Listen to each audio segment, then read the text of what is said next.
kagulat world. Sino ang mag-aakala na ang isang Filipina tennis star ay kaya makipagsabayan, makipagpalitan ng bala at magparamdam ng takot sa puso ng isang world top 10 player? Sa gitna ng nagbabagang court ng Macau Forum nitong nakaraang linggo, niyanig ni Alex Ayala ang mundo nang harapin niya ang Russian sensation at world number 9 na si Mira Andreeva. Bagamat ito ay isang exhibition match, ang tensyon at ang kalidad ng laro na ipinamalas ni Alex ay hindi pang exhibition lang. Ito ay isang babala sa buong WTA circuit. Sa unang set pa lang, ipinakita ni Ayala na ang ranking na number 50 ay numero lang dahil napaatras niya ang Russian phenom sa kanyang mga heavy and fast strokes. Hindi ito ang Alex Ayala na nakita natin noon. Ito ay isang mas matapang, mas mabilis at mas determinadong bersyon na handa ng lamunin ang sinumang haharang sa kanyang pangarap. Maging si Andreeva mismo ay hindi nakapagtago ng kanyang paggugulat. Matapos ang laban, diretsahang inamin ng Russian star na naramdaman niya ang toughness and tenacity ni Alex. Isang bagay na hindi mo madalas marinig mula sa isang manlalaro na kabilang sa mga pinakamagaling sa buong mundo. Inamin ni Andreeva na kailangan niyang maging at the top of her game dahil punong-puno ng kumpiyansa ang ating pambato. Ang bawat palo ni Alex ay tila may dalang mensahe. Narito na ako at hindi ako aalis. Ang buong Russia ay napahinto dahil ang kanilang pambato na siyang paborito sa bawat torneo ay kinailangang dumaan sa butas ng karayom para lamang malusutan ang ating Pinay pride. Ito ang kwento ng isang batang babae mula sa Quezon City na ngayon ay kinatatakutan na sa international stage.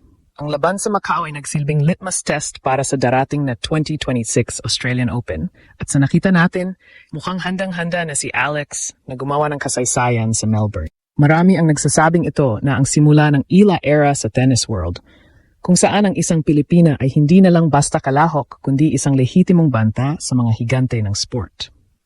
Sa bawat sigaw at bawat point na nakuha ni Alex laban sa isang top 10 player, napatunayan niyang ang dugong Pinoy ay hindi sumusuko sa harap ng kahit na anong bandila. Huwag kayong kukurap dahil ang bawat detalye ng laban na ito ay magpapatunay kung bakit si Alex Ayala ang pinakamalaking pangalan sa Philippine sports ngayon. Mula sa kanyang comeback attempts sa unang set hanggang sa respeto na nakuha niya mula sa kanyang kalaban. Ito ay isang tagumpay na higit pa sa score na nakasulat sa scoreboard. Ito ay tungkol sa pagkilala ng mundo na ang Pilipinas ay mayroon ng reyna sa court. Handa na ba kayong malaman kung paano niyanig ni Alex ang pundasyon ng Russian tennis at kung ano ang ibig sabihin nito para sa ating bansa? Ang laban na ito ay simula pa lamang ng isang mas malaking pagsabog na yayanig sa buong mundo sa darating na Enero. Sa gitna ng kumukititap na ilaw ng Macau Forum nitong nakaraang December 28, hindi lang basta laro ang nasaksihan ng mundo, kundi isang deklarasyon ng lakas. Ang paghaharap ni na Alex Ayala at Mira Andreeva ay hindi lamang isang pagbabalik sa kanilang nakaraan noong sila ay mga junior players pa lamang. Ito ay isang sulyap sa magiging hinaharap ng WTA. Matatanda ang tinalo ni Alex si Andreeva noong 2022 US Open Juniors. Ngunit ngayon, ang Rusa ay nakaupo na sa world number 9 throne, habang ang ating pambato ay pilit na binabasag ang pinto ng top 50. Sa unang set pa lang, ipinakita ni Alex na hindi siya magpapabuli. Sa score na 6-4, kailangang pigayin ni Andreeva ang lahat ng kanyang talento para lamang makuha ang lamang. Bawat forehand ni Alex ay tila may kasamang galit at pangarap na nagpilit sa Russian star na tumakbo sa bawat sulok ng court. Hindi ito ang karaniwang exhibition match na nakikita nating nagbibigayan ang mga manlalaro. Dito sa Macau Masters, ramdam ang tensyon ng dalawang rising stars na gustong patunayan ang kanilang halaga. Bagamat dumaan sa sakit at lagnat si Andreeva noong nakaraang araw, hindi ito naging hadlang para ipakita niya kung bakit siya kabilang sa mga elite. Ngunit ang mas nakakabilib ay ang reaksyon ng Russian phenom matapos ang laban. Sa kanyang on-court interview, inamin ni Andreeva na kailangan niyang pasalamatan si Alex sa pag-easy sa kanya. Dahil kung hindi, baka hindi siya nakatayo sa tindi ng laban. Isang malaking respeto ito mula sa isang top 10 player. Isang pag-amin na ang kalidad ng laro ng isang Pilipina ay sapat na para yanigin ang kumpiyansa ng kahit na sino. Ang naging performance ni Alex sa Macau ay nagsisilbing huling kabanata ng kanyang makasaysayang 2025 season. Matapos ang kanyang tagumpay sa ASEA Games sa Thailand, kung saan winakasan niya ang 26-year gold medal drought ng Pilipinas, ang laban na ito laban sa isang world number 9, ang pinakamagandang preseason training para sa Australian Open. Ipinakita ni Ayala na kaya niyang kontrolin ang baseline rally laban sa mga pinakamahusay na shotmakers ng mundo. Kahit nagtapos ang laban sa 6-4, 6-2 pabor sa Rusa, ang mga stats ay hindi nagsisinungaling. Ang heavy and fast strokes ni Alex ang naging mitsa para mapaisip ang buong coaching staff ni Andreeva. Ito ang pundasyon na baon ni Alex patungong Melbourne. Hindi na siya ang batang nangangarap lang na makapasok sa main draw. Siya na ang tough fighter na kinikilala mismo ng kanyang mga kalaban. Ang bawat point na nakuha niya laban kay Andreeva ay patunay na ang gap sa pagitan ng World Number 50 at World Number 9 ay mabilis na kumikitid.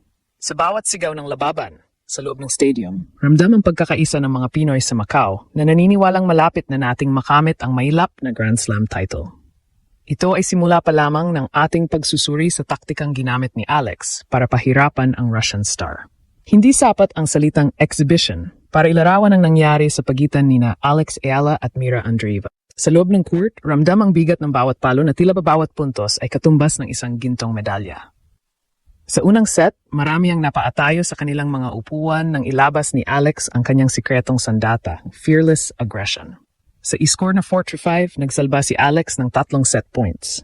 Isang patunay na ang kanyang mentalidad ay hindi na pangbaguhan. Pinatunayan niya na kahit ang isang world number, 9 ay pwedeng mabulabog at mapilitang magkamali kung sapat ang tindi ng pressure na ibibigay mo.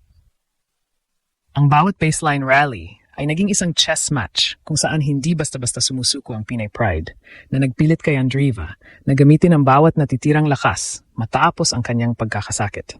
Ngunit ang tunay na shock factor ay dumating matapos ang laban. Sa gitna ng palakpakan ng libo-libong manonood sa Macau, nagbigay ng pahayag si Andreeva na nagpatigil sa hininga ng tennis community. Diretsahan niyang pinasalamatan si Alex sa pag-isi sa kanya dahil ayon sa Russian prodigy, kung ibinigay daw ni Alex ang 100% intensity nito habang siya ay hindi pa lubos na magaling mula sa sakit, baka wala siyang naging pag-asa. Basahin ninyo ang pagitan ng mga linya. Isang top 10 player ang umamin na ang isang Filipina ay isang lehitimong banta na kayang tumalo ng higante sa anumang oras. Ang respetong ito ay hindi binibili. Ito ay kinukuha sa pamamagitan ng dugo at pawis sa loob ng court. Ang 2025 season ni Alex ay tinapos niya ng may dangal. Hindi lang ito tungkol sa pagkatalo sa Macau. Ito ay tungkol sa pagpapakita na ang kanyang ranking na number 50 ay bunga ng hard work sa Rafa Nadal Academy. Isipin ninyo, bago ang labang ito, nanggaling si Alex sa isang makasaysayang kampanya sa SCA Games kung saan tinapos niya ang 26 na taong pagkauhaw ng Pilipinas sa ginto sa women's singles. Ang momentum na ito ang nagdala sa kanya sa Macau para subukan ang kanyang limitasyon. Sa bawat palo ni Alex, dala niya ang kumpiyansa ng isang kampeon na hindi natatakot mabigo dahil alam niyang bawat pagkakamali ay hakbang patungo sa pagiging perpekto.